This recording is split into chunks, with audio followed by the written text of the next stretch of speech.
recovered file, GDO1. Source, the first generation. The surface was burning. The sky, once blue, turned into fire. We had nowhere to run but down. The massive construction ships gathered above the dark trench. We watched the first ring of the city sink beneath the waves. It was the end of the Age of Light. We called it the Great Descent. We traded the sun for safety. We traded the wind for the pressure of the deep. Now, the veil of water protects us. We built our home upside down, pointing into the abyss. We survived, but we lost the stars forever.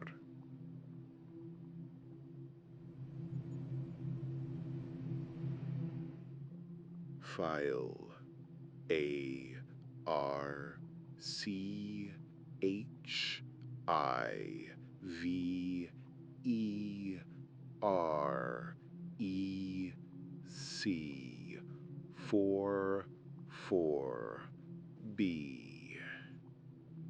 Source, Helmet Cam, Maintenance Unit 7. Subject, Structural Integrity Check. The recording starts in darkness. Audio initializes first. It catches the heavy, rhythmic breathing of the camera operator. Beneath the breathing, there is another sound, a slow, wet impact. Plink, plink, plink. The visual feed flickers to life. The view is grainy, washed in the sick, yellow light of the helmet lamp. We are in the rust sector. The nickname is literal here. The walls are not smooth silver like the upper levels. They are brown, textured, and flaking. The air visible in the light beam is thick. It swirls like fog. It is not just air. It is vapor. The humidity is at 100%. We see the hands of the worker. They are gloved, stained with black oil. He wipes a layer of condensation off a pipe. The name on his patch reads Jonas. Sector 9, Corridor 4. Jonas narrates. His voice is tight. He does not sound like a man doing a routine job. He sounds like a man walking into a tomb. Reporting a anomaly. Audio rhythmic. Locate and repair. He walks forward. The metal grating on the floor clanks under his heavy magnetic boots. The corridor is narrow. Cables hang from the ceiling like dead vines. The sound gets louder. Plink. It is distinct now. It is not the hiss of a steam pipe. It is water hitting metal.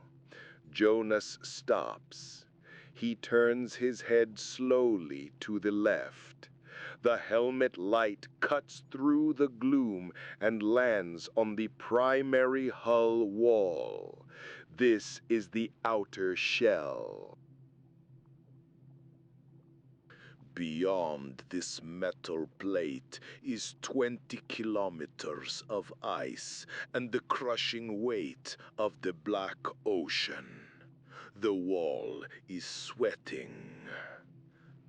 "No," Jonas whispers.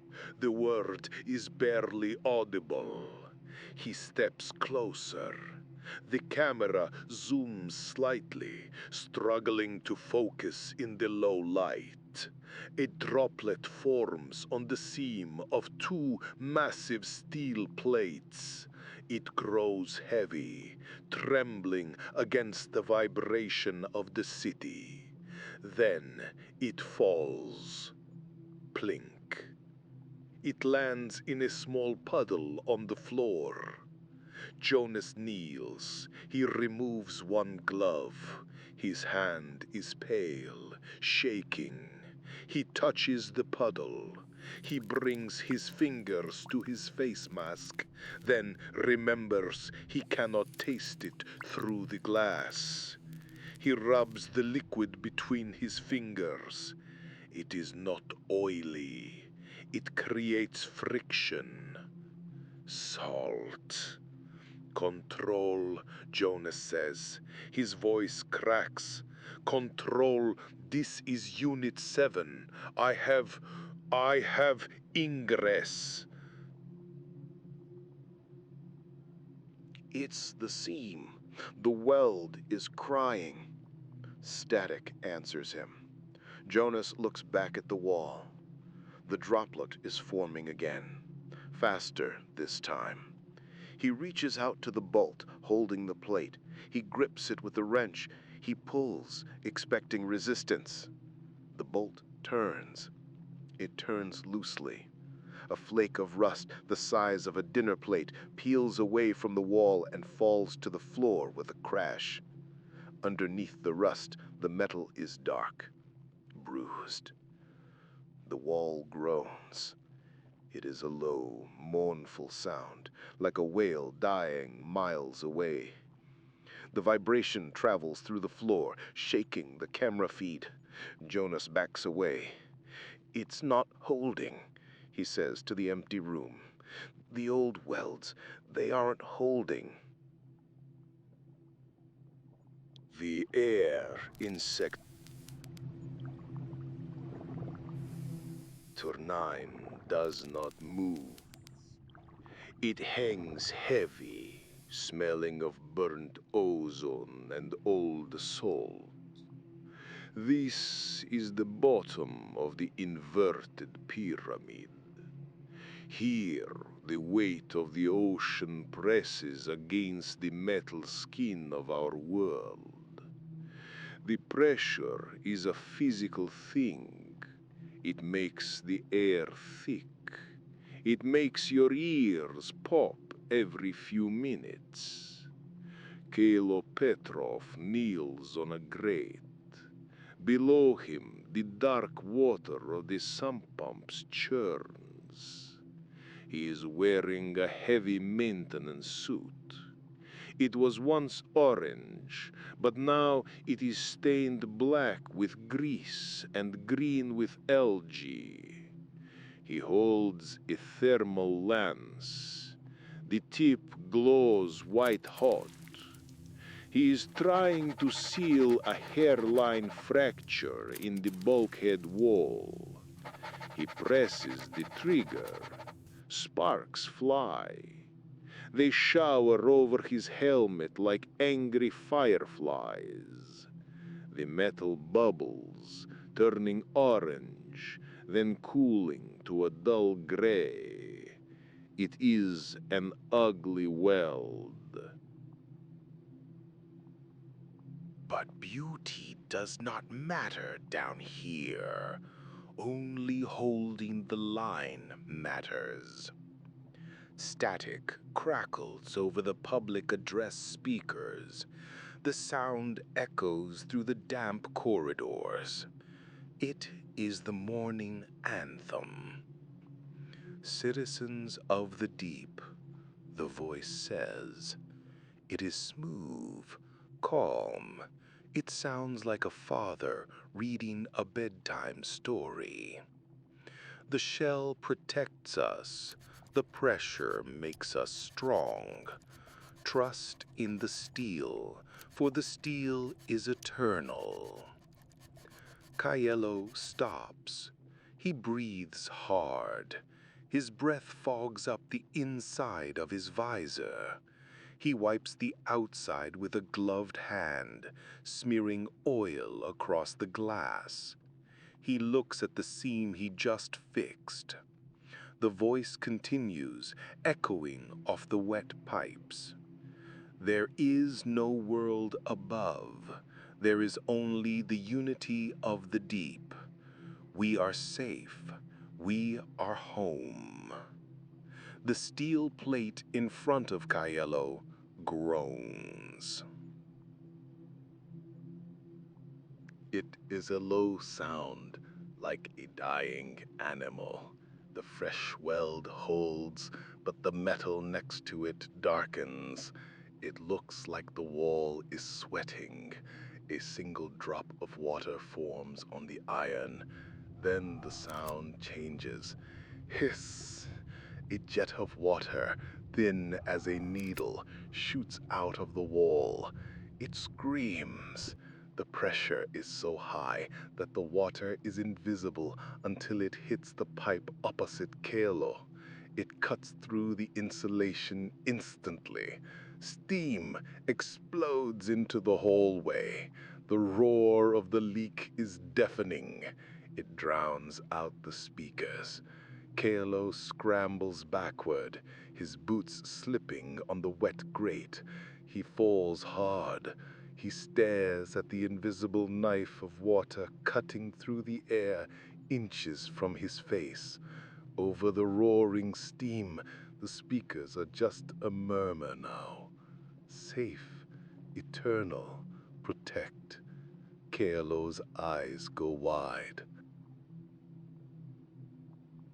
The pupil contracts in fear. He looks at the thick bolts holding the wall together. They are vibrating. The ocean wants to come inside. The file is labeled Personal Log 404B. The video quality is degraded, suffering from magnetic interference. The image shakes violently. It is not a fixed camera. It is handheld. The frame is tight, too tight. We are trapped in the shot. We see only a pair of hands. They are rough, covered in black grease and dried algae. The fingernails are cracked. They hold a small, blocky recording device. The plastic casing of the recorder is scratched.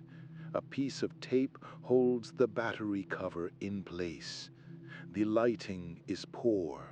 A single flickering yellow bulb casts long, moving shadows. The shadows look like water. The audio is the first thing that hits you. It is a low, throbbing hum. It sounds like being inside a stomach. This is the sound of the deep pressure. The hull is vibrating. The thumb on the screen presses down hard on the record button. There is a sharp click. A voice speaks. It is close to the microphone. The breath pops against the sensor. Day 41, the voice whispers.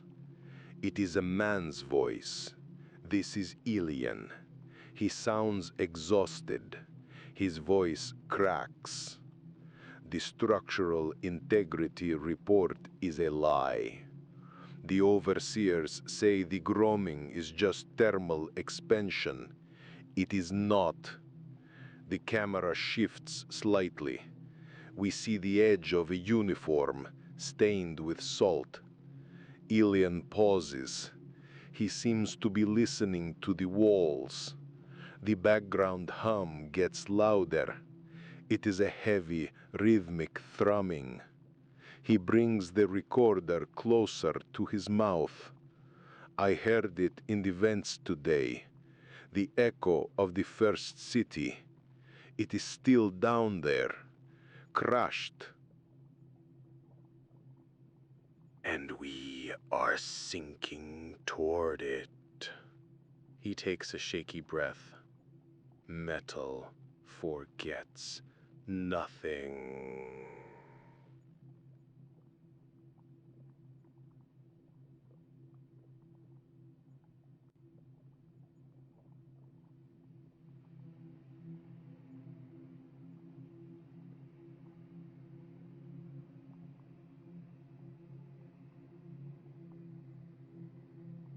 Then the feed cuts to static.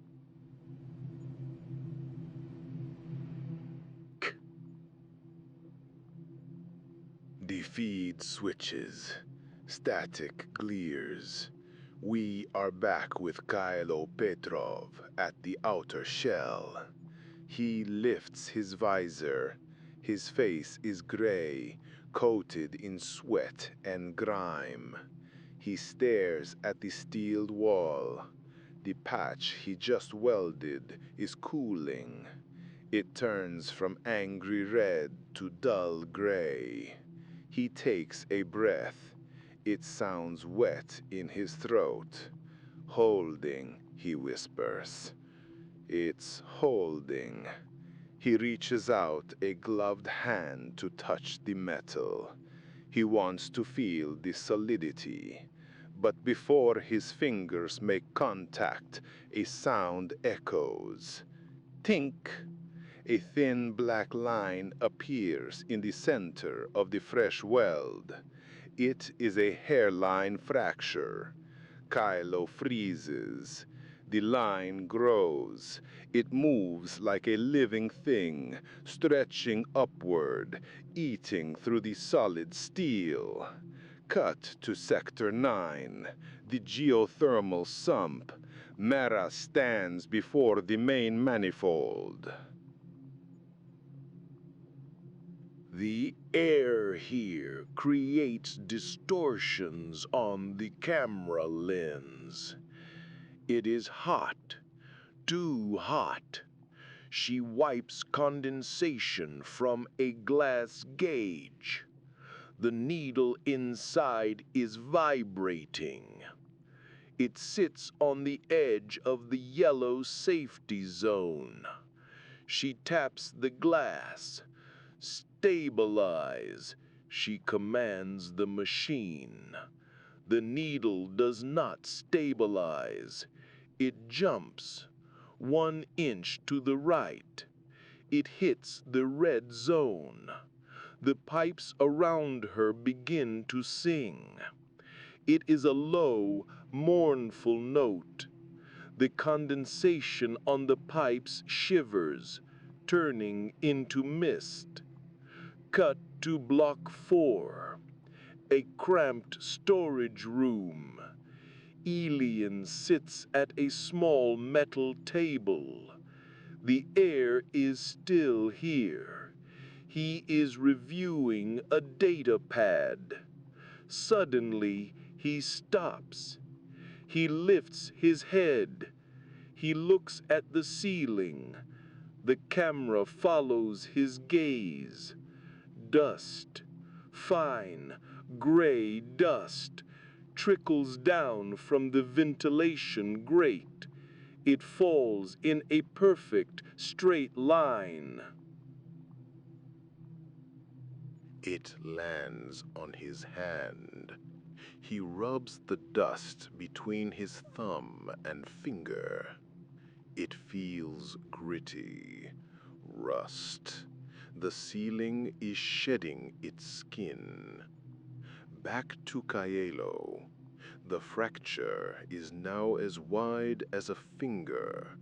A drop of water squeezes through. It is not a spray this time, it is a weep. The ocean is crying through the wall. Kaelo backs away. His boots clang on the grating. Back to Mara. The singing in the pipes changes. It becomes a scream. Steam hisses from the joints. The red warning light begins to flash, bathing the room in pulses of blood-colored light. She grabs a valve wheel. It is hot. She cries out but does not let go. She tries to turn it. It is jammed. Back to Elian. The trickle of dust becomes a stream. The water in his cup starts to ripple. Concentric circles form on the surface. The table begins to rattle against the floor bolts. Then it hits them all at once. The shudder. It is not a shake. It is a vibration so deep it feels like it comes from the center of the earth. The camera feeds in all 3 locations blur simultaneously. Halo is thrown against the railing. Mara loses her grip on the valve and falls to her knees. Alien grabs the table as the lights flicker and die. And then the sound comes. A groan. A massive, metallic groan that vibrates through the teeth of every soul in the city. It travels through the bones of the structure. It is the sound of a beast dying. It is the sound of the first city. Kalo stares at the wall. The groan fades, leaving a ringing silence. The water continues to weep from the crack, faster now.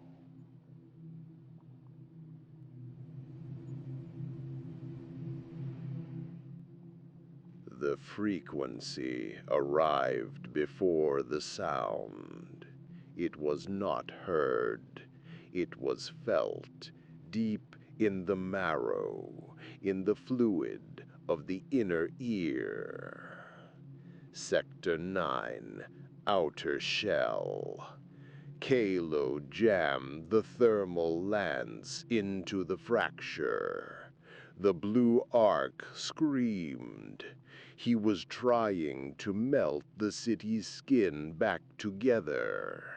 It was a losing battle. His breath fogged the faceplate. Then the air pressure dropped. It hit him like a physical blow. His ears popped painfully. The roar of the thermal lance sputtered. The blue flame did not blow out. It simply ceased to exist. The gas refused to ignite. Kalo tapped the regulator. No, he wheezed. Not now. He felt a buzzing in his teeth. It was a deep, nauseating vibration. He looked at his hands. The heavy gloves were blurring. His hands were shaking, but he was not moving them. The metal beneath him was shivering. Heat sumps. Level 40. Mara sat on a crate of rusted bolts. The heat here was always oppressive, smelling of wet iron and sulfur. She wiped grease from her forehead. She reached for her tin cup. It sat on a flat workbench. She froze. The water in the cup was not still. It was not splashing. It was growing. The surface of the liquid vibrated into a perfect geometric pattern. Tiny ripples crossed each other, forming a grid. Then the water spiked. A single sharp pillar of liquid rose from the center of the cup. Defying gravity, it pulsed in time with a rhythm she couldn't hear. Cymatics, she whispered. The word tasted like ash. The spike collapsed and reformed. The metal walls of the sump room began to sing. A low moan that vibrated the rivets in the floor. Block 4, Archives. Elian held the cassette tape. It was an old spool, stolen from the prohibited wreckage of Sector 7. He adjusted the magnetic reader. "Speak to me," he begged the machine. The speakers crackled. White noise. Then a thump. A thump that matched the beating of his own heart. The glass of his small window rattled. It wasn't the wind. There was no wind down here. The pain vibrated violently in its frame. Elian stared at the tape. The spools were spinning, but the tape was loose. It unspooled rapidly, spilling onto the floor like black guts. He tried to grab it, but his fingers were numb. He dropped the casing. It hit the floor, but he didn't hear the impact. The vibration drowned it out. The sound finally breached the threshold of hearing. A 12 Hertz moan, the resonant frequency of the human fear response. In the outer shell, Kaelo vomited inside his helmet as his vision blurred. In the sumps, Mara's water cup shattered, not from impact, but from resonance. In the archives, Ilanian covered his ears, but the sound was inside his skull. High above them all, the main filament lights of the city dome flickered. Once, twice. Then, for the first time in 2 centuries, the artificial sun went out. The background sound is a headache, a low, grinding vibration that rattles the teeth. The video feed from engineering jitters in time with the noise. Mara stands before the thermal distribution wall. The air around her is hazy with heat. She is shouting at the comms box on the wall. Negative. I am looking right at it, Koilu. Mara yells. She wipes sweat from her eyes. Thermal expansion is within limits. The hull is fine. Koilu's voice bursts through the speaker, distorted by static and panic. Forget the sensors. I'm at the seam. The water is chewing through the weld. The metal is crying, Mara. The metal is steel. It doesn't cry. Mara slams her open palm against a large pressure gauge labeled Sector 4 Integrity. The needle is frozen on the green zone. See? Green. All clear. A system is holding. It's not crying. It's singing. The same song as the first city. The board is a lie. Get to the lift. I am not leaving my station based on a welder's hunch. Look, it says, crack, hiss. A bolt pops on the pipe directly behind Mara. It shoots across the room like a bullet, embedding itself in the far wall. A jet of high-pressure steam screams out of the breach, slicing the air inches from Mara's head. She drops to the deck, covering her ears against the shriek of escaping gas. The all-clear gauge cracks. The needle drops dead to zero. Cut to Archive Unit 4. Elian stops rocking. He slowly turns his chair around. He stares directly into the camera lens. His eyes are wide, unblinking, focusing on something far beyond the room. The pressure isn't coming. Elian says, his voice flat and terrifyingly calm. It is already here.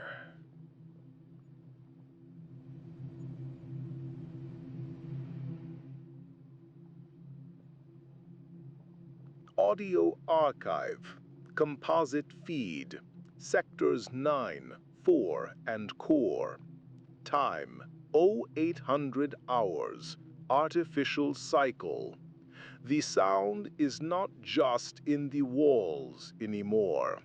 It is in the teeth, a low grinding vibration that rattles the fluid in the inner ear. Sector 9, Outer Perimeter.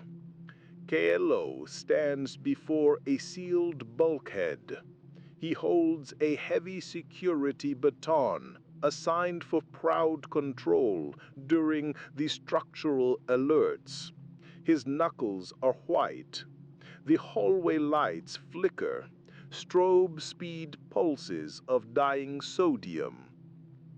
Buzz, click. The intercom screams a routine curfew order.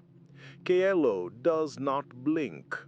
His head tilts to the side, listening to something beneath the siren. His grip loosens. The baton hits the steel deck. The clang echoes, but Kaelo is already moving. He does not pick it up. He walks away from his post, stepping over the weapon.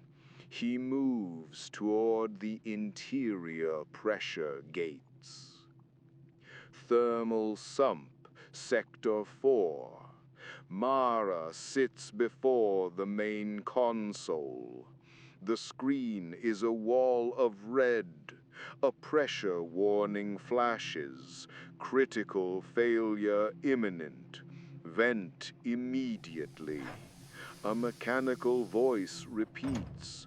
Operator action required. Operator action required. Mara watches the digital needle climb past the red line. Her hand hovers over the emergency release lever. The vibration shakes the coffee in her mug. Ripples form concentric circles, converging in the center. She pulls her hand back. She stands up. The chair slides back with a screech. The warning light reflects in her eyes, but she turns her back on it. She walks out of the control room, leaving the pressure to build. Cut to Deep Archive, Block 12. Elian is usually terrified of drafts. He keeps his sanctuary hermetically sealed to protect the paper. Today, he stands at the heavy iron door. The air outside is thick with rust dust. Inside, a reel-to-reel player spins empty. The tape has run out, the loose end flapping rhythmically against the machine. Twip, twip, twip. Elian steps into the corridor. He pauses. He looks back at his life's work, the stacks of forbidden history. Then he grabs the heavy wheel of the door. He pushes it wide open. He leaves the lock disengaged. Anyone could enter. The dust drifts in, settling on the clean floors. Elian does not look back. The three feeds merge. They are walking. Kaelo moves through the service tunnels, ignoring the water dripping on his neck. Mara descends the spiral stairs of the sump, sliding her hand along a vibrating railing. Elian marches through the silent library stacks, his soft shoes scuffing the metal grid. The sound aligns them, left foot, right foot. The city breathes, and they exhale with it. They move past confused residents huddled in doorways. They ignore the shouting of a sector warden. Their eyes are fixed on the geometry ahead.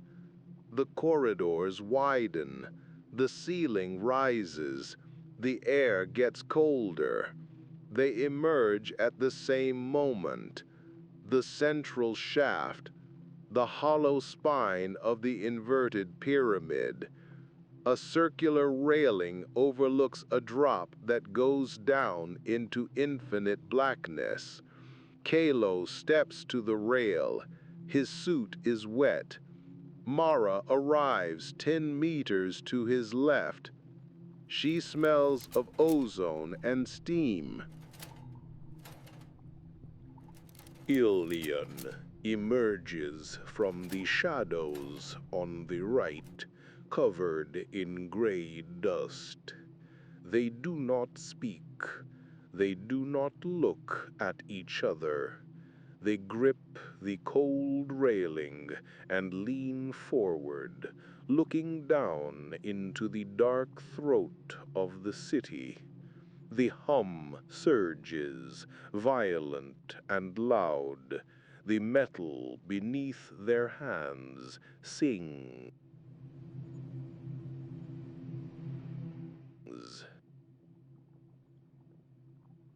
The audio feed is clipped, redlined by a noise that sounds like a dying animal the size of a mountain. It is the screech, the resonant frequency of the first city's collapse, echoing up through the ice to claim the second. Visuals engage. The camera is mounted on a bulkhead, shaking violently. The frame blurs. We see Kylo Petrov. He does not look like a man anymore. He looks like a machine running on friction. His protective suit is torn at the shoulder. His helmet is gone. His skin is gray, slick with sweat and oil. He stands before the primary truss, a solid pillar of iron 3 meters thick. In his hands, he holds a pneumatic impact driver, rigged to bypass its safeties. It is heavy. His muscles tremor with every breath. Not yet. The voice cuts through the screech. It is Elena. She is huddled in the corner, knees to chest, pressing her modified palms against the vibrating floor. Her eyes are squeezed shut. She is the tuner. She feels the city's bones shaking apart. Wait for the trough. Wait for the drop. The main observation port behind them is spider webbing. A single crack, thick as a finger, races across the glass. Outside, the black ocean presses in. If that glass fails, the pressure kills them before the water even touches them. Kalo screams, a sound lost in the mechanical howling. He hefts the driver. The rhythm of the city is erratic, a chaotic spasms of metal shearing against metal. Now, Elena shouts. Hit it now. Kalo swings. The driver impacts the truss. Clang. It is not enough. The vibration rattles his teeth. The crack in the window inches forward. It splits into 3 forks. Again, Elena cries out, blood trickling from her ear. Match the beat, 120 beats, counterphase. Kalo heaves. His arms are lead. He strikes again. Clang. A third figure, the engineer, slides across the oil-slicked floor, slamming a wrench against the secondary pipes, adding a high-pitch syncopation. The noise in the room changes. It shifts from a scream to a war. The destructive wave meets the artificial rhythm. Kalo finds the pocket. He stops thinking. He becomes a piston. Strike, recovery. Strike, recovery. The visuals distort. The camera sensor cannot handle the sonic pressure. The image bends. Strike. The crack on the window pauses. Strike. The screaming pitch wobbles. It tries to climb higher, to shatter the hull, but Kalo's rhythm drags it down. He is grounding the energy. He is the anchor. One final swing. Kalo puts his entire body weight behind the tool. He hits the steel with everything left in his starving, exhausted soul. Boom. The impact is different. It is deep. It resonates. The screaming cuts out instantly. Silence. Absolute, terrified silence. Then, slowly, a sound returns. Not the scream, the hum. The deep, steady, low-frequency thrum of the cyclers and the atmospheric pumps, the heartbeat of a living city. Kalo drops the tool. It clatters loudly on the deck. He falls to his knees, gasping, his lungs burning. He looks up at the window. The cracks are there, fixed in the glass, but they are not moving. The spider web is frozen. Elena slumps against the wall, weeping silently. The red emergency lights flicker and die, replaced by the cold, steady blue of standard operations. VDOH-2 holds.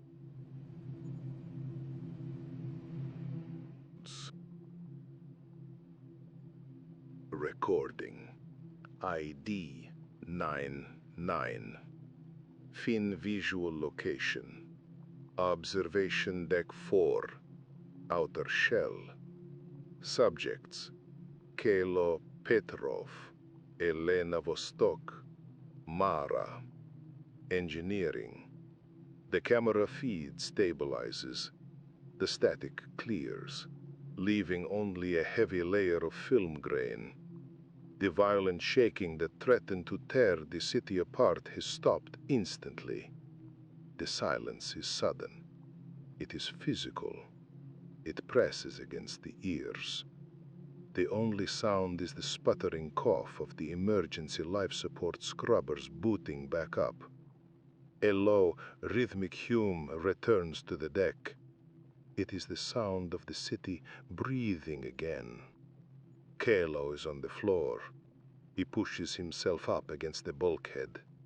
His welding suit is torn at the shoulder.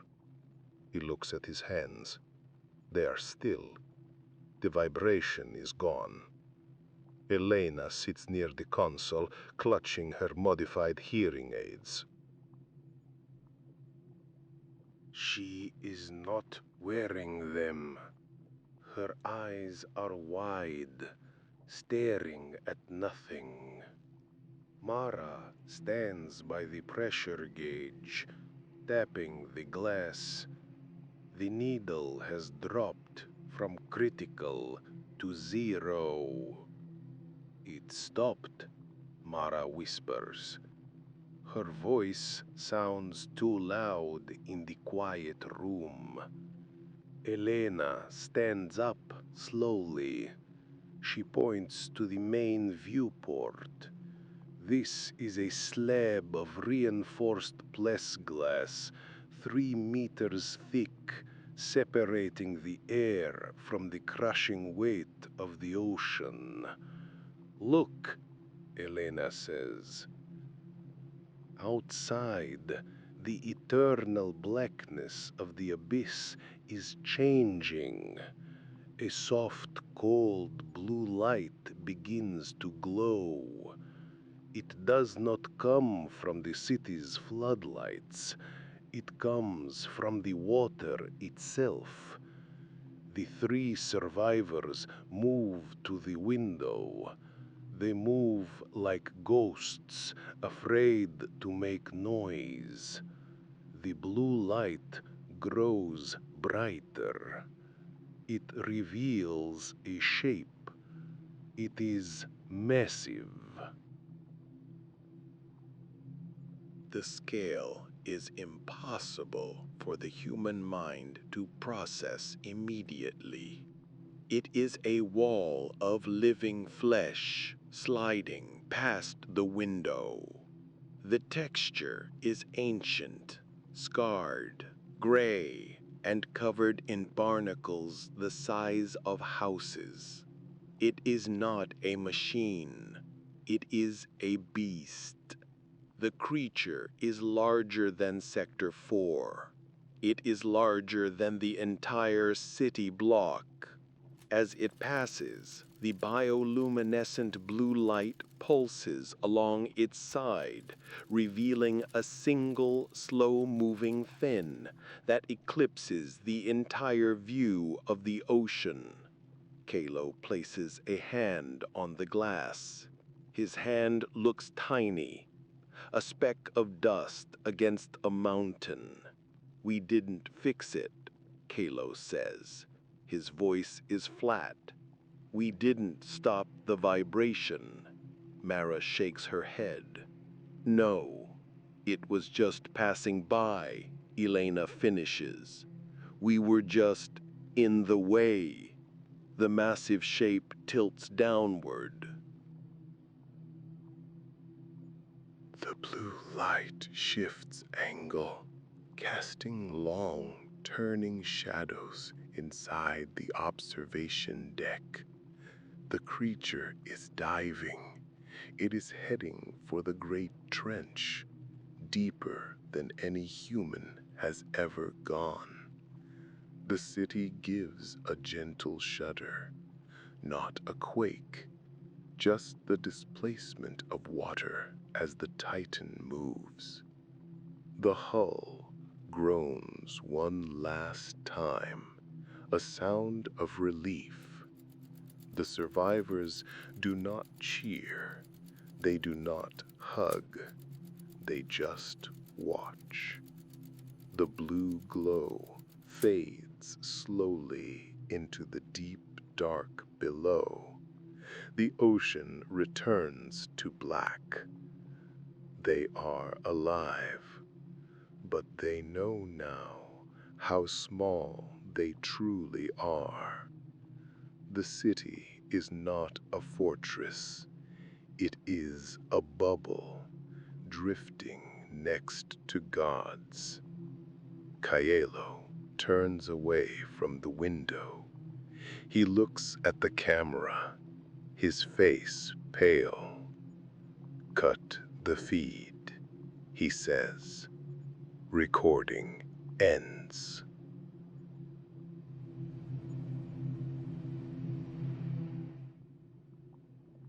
The visual feed cuts to static here.